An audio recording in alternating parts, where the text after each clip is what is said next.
This week's Torah portion is Parshas VaYeira, and we see that the Parsha revolves around Avraham Avinu and his relationship with the non-Jews around him, starting with the fact that he interrupts his private audience with God Almighty to go and reach out with a sense of urgency to every single human being. He sees three people that appear to him as people. That really, we find out later on, they're angels, but they appear to him as people. He puts aside his calculations of his own pain, his own medical needs, and his own recovery from his circumcision, and he runs out to greet those people. He brings them in, and he inculcates in his family a sense of urgency in terms of reaching every human being by preparing a great hot meal for these people. And he wants to bring them close to God Almighty.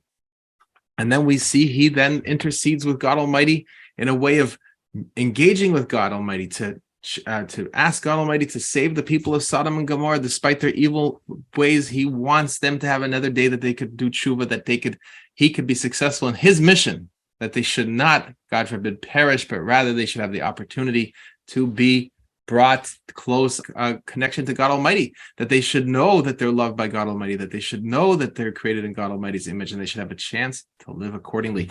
And we see that continues on with his interactions with Abimelech, when he then builds an orchard to be able to bring people together, to bring people into the face-to-face human contact, to talk to them about God Almighty, to bring them the knowledge of God Almighty's love for them.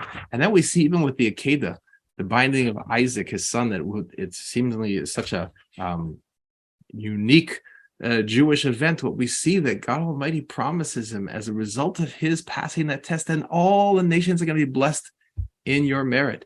The incredible effect on the nations of the world that comes from Avraham Avinu putting aside his entire life to be able to dedicate them and himself into the service of God Almighty, it then brings blessing to the entire world. So the lesson for us is that we have to follow in his example. Jews and non-Jews need to know that every single human being needs to be brought to the awareness that there's a creator that's bringing us alive and bringing us into existence at every moment. That life is a joyful experience, that the goodness and the beauty of life is coming from God Almighty, and that every single person will know there's a God, will know there's nothing but God Almighty, will know that God Almighty loves him and loves her, and will then have love for God Almighty and love for our fellow human beings. That is the message of Parshas VaYeira.